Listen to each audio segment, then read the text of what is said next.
pressing that reset button hard. Everywhere on TikTok right now, everyone is talking about the September lock-in. It's giving mini New Year's resolution energy, and as a September Virgo, I love it. But before you go chasing your strength goals this fall, we need to chat. Because if you load up a barbell without knowing how your body is moving, you could be trying to build strength on top of a less than optimal foundation. And that's where injuries and setbacks sneak in a really insidious way. Today, I'm breaking down why mobility assessments matter and how they can save you months of frustration in the gym. And don't worry, I've made it super simple. I've even included some of the assessments in this playlist so you can follow along and do your assessments in real time. These are a few of the same assessments that I include in the movement membership to help my members figure out exactly what their body needs and what areas they can focus on. Mobility assessments are going to show you three main things: where you're actually mobile versus tight, which areas of your body might need a little bit of extra attention before you start piling on weight, and what type of mobility your body's actually asking for. And that's the secret. Instead of just guessing or stretching the area that feels cranky, you get clarity. You learn what's mobile, strong, stable, and which areas need a little extra love. The real lessons come from the mistakes I see lifters making over and over again. Let's go over 3 mistakes that I see all the time. Not checking the ankle mobility. If squats are in your program, ankle mobility is a non-negotiable, but most people skip it because when you think squats, you think hips, knees, low back. And here's the other part is ankle dorsiflexion is joint focused, not necessarily tissue focused. And so people will miss it because they don't have that tight muscle sensation in that area of their body. So the ankles get missed and it ends up being a joint restriction holding them back. The next mistake that I see is ignoring strength and stability gaps. Let's say you want to improve your squat mobility. A lot of people look at their squat depth and see mobility issue. But often it's not necessarily a mobility issue that can be fixed with stretching.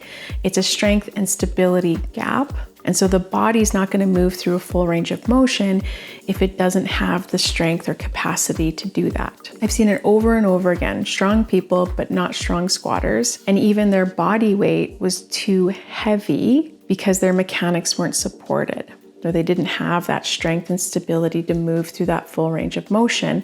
And so our nervous system actually limits our range of motion because our body's trying to keep us safe from injury. And so it's not going to go into an area of our body where we are at a higher risk of injury. That's why I included an assisted squat assessment. What this does is it lightens the load with the assistance and shows whether or not your body has the ability to move through that range of motion supported. For a lot of people, when they have that assistance, they actually do have the capacity to move through a full range of motion.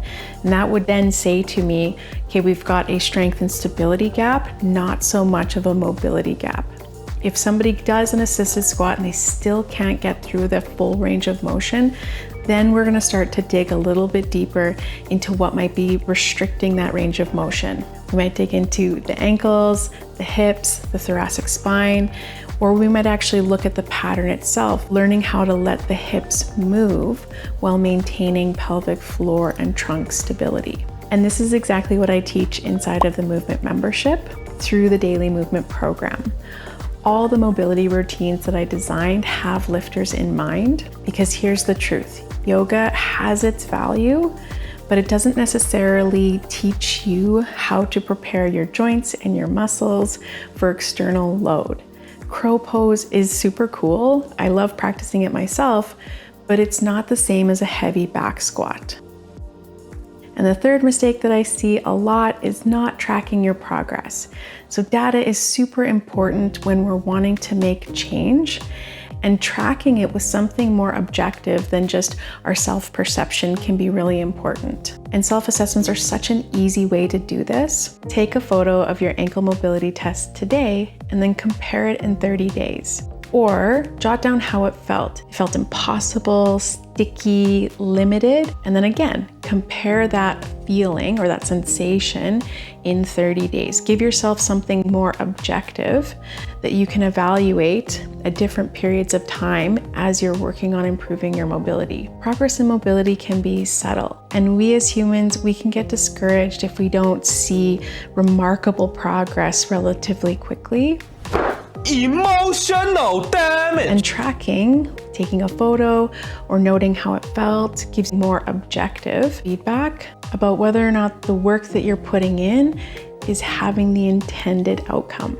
So before you dive headfirst into your September training block, give your body 5 minutes to do a self-assessment, just the few videos that I've included in this playlist. It's the quickest way to make sure that you're building strength on a solid foundation. I've linked the full playlist to the assessments below. Try them out and see what your body reveals. And if you want targeted programs that take those insights and turn them into results, that's what the movement membership is for. What the daily movement is programmed for. It's designed to improve those areas that we are assessing. And if you're chasing big strength goals this fall, Cakes by Crystal is my signature program that blends strength, mobility, and nervous system care. Before you load up that barbell this fall, let's get you a quick assessment so you can track over the next 30 days. Let's get you aligned, let's get you mobile so that you can get after those goals. If you found this video helpful, make sure to give it a thumbs up,